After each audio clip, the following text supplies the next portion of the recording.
उन सीढ़ियों पर माथा रख के आगे बढ़ रहे थे। जब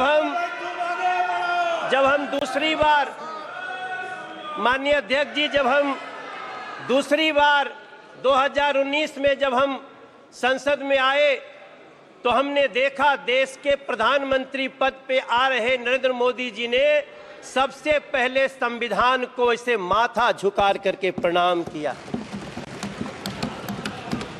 वो दृश्य हमारे लिए, और मैं समझता हूं मेरे सभी साथियों के लिए, हाथ में संविधान लेना भी ठीक है, लेकिन संविधान लहराना और संविधान की पूजा करना दोनों में अंतर है।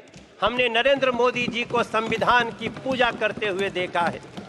इसलिए मैं बड़े ही विनम्रता से कहना चाहता हूं, राष्ट्रपति जी के अभिभाषण के बाद मैं जब दिल्ली के ही अपनी कुछ बातें करूंगा, दिल्ली के ही सौभाग्य को देखूंगा, कोई द्वारका एक्सप्रेस पे जाकर के गाड़ी चलाता होगा तब उसको समझ में आता होगा कि सरकार क्या होती है और कैसे लोगों का काम होता है। NH-24 पे जाते होंगे, आज दिल्ली मेरठ तक चली गई है अध्यक्ष जी। आज लोग दिल्ली में मेरठ से काम करने आते हैं और 35 से 40 मिनट में पहुंचते हैं। तब हम सबको गर्व होना चाहिए। हमें गर्व क्यों नहीं होना चाहिए जब हमें पता चलता है कि देश के 4 करोड़ 22 लाख बेघर को पहली बार घर मिल गया। हमें क्यों नहीं गर्व होना चाहिए अध्यक्ष जी जब 12 करोड़ घरों में टॉयलेट बन जाते हो, जब 52 करोड़ में गांव का आदमी हो। अध्यक्ष जी, हमारी माँ पहले एक हमारी गांव में काम करती थी, उनके लिए हमसे एक बार वो 20,000 रुपया मांग के दी थी, और एक दिन वही हमारी माई हमसे कहती है, ए मनोज, तू जाना तला झुरी तिवारी के मेहरारू के उनके घर मिल गए, मोदी जी घर दिले बाड़े। अध्यक्ष जी, हम जानते हैं कि गांव में घरों में टॉयलेट न होने का क्या दंश होता था। हम लोग साइकिल से जाते थे तो सड़क पे खड़ी महिलाएं खड़ी हो जाती थीं। अगर उस दंश को किसी ने दूर किया, वो नरेंद्र मोदी जी, वो सरकार, हम क्यों न गर्व करें इस पे।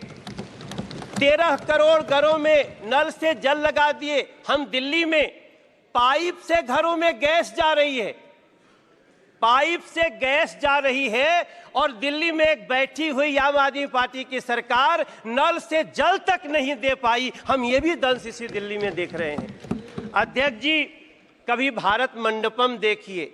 मेरे विपक्ष के भी साथी लोग, आप लोग जाइए, आप जब जाएंगे तो आपको गर्व होगा। आप कभी, हाँ दादा होता है, होगा। आप कभी यशोभूमि को देखिए, आप कभी बाबा साहब भीमराव अंबेडकर स्टडी सेंटर को देखिए।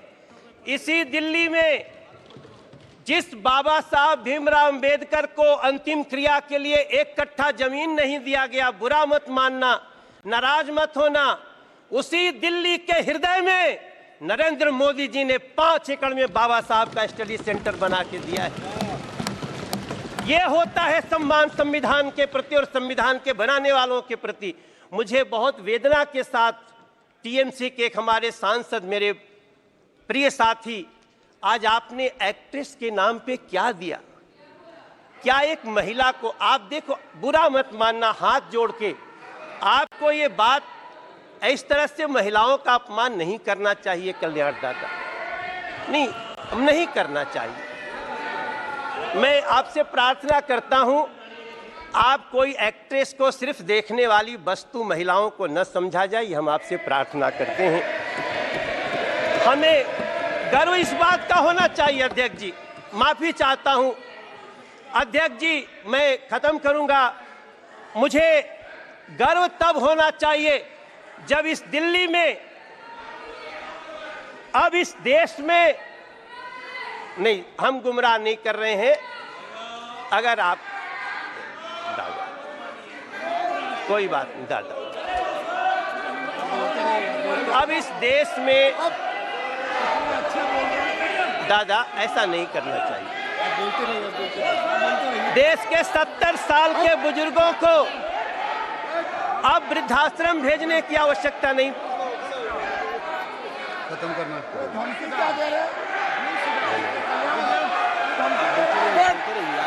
जी अध्यक्ष जी,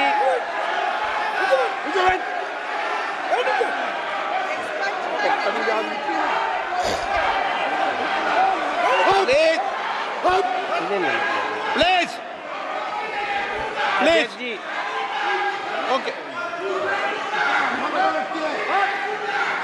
प्लीज अध्यक्ष जी, प्लीज प्लीज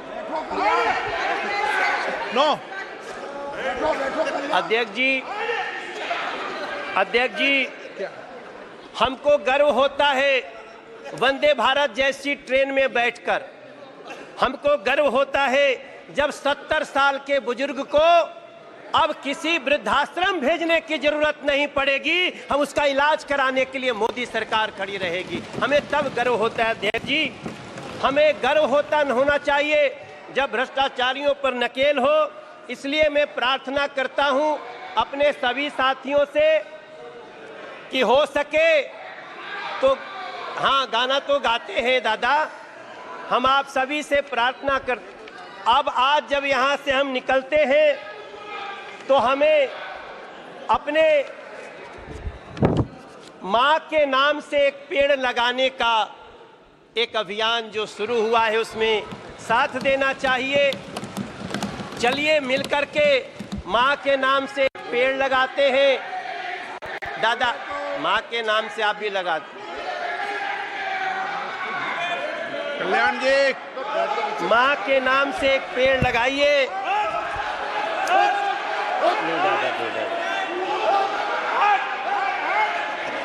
और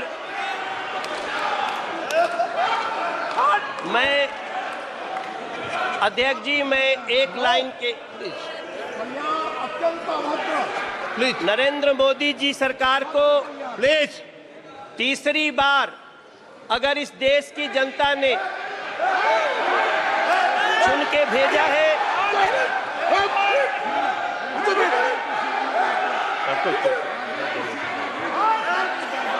अध्यक्ष जी,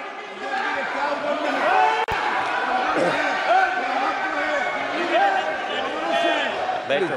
प्रसून जी, अध्यक्ष जी, प्लीज मैं नो दो पंक्ति के साथ अपनी वाणी को विराम देने जा रहा हूं। 2 घंटा बोलिए। नरेंद्र मोदी जी को तीसरी बार देश ने ऐसे ही नहीं चुना है। हमारे संस्कृत में एक श्लोक है, अभिवादनशीलस्य नित्यं वृद्धोपसेविना चत्वारः तस्य वर्धन्ते आयुर्विद्या यशो बलम। नरेंद्र मोदी जी की भी आयु बढ़े, नरेंद्र मोदी जी के सरकार की भी आयु बढ़े, ये इस देश की जनता चाहती है। आपने हमें बोलने का मौका दिया। मैं राष्ट्रपति जी के अभिभाषण को बहुत ही उत्तम मानता हूं, बहुत समर्थन करता हूं। आपको धन्यवाद देता हूं।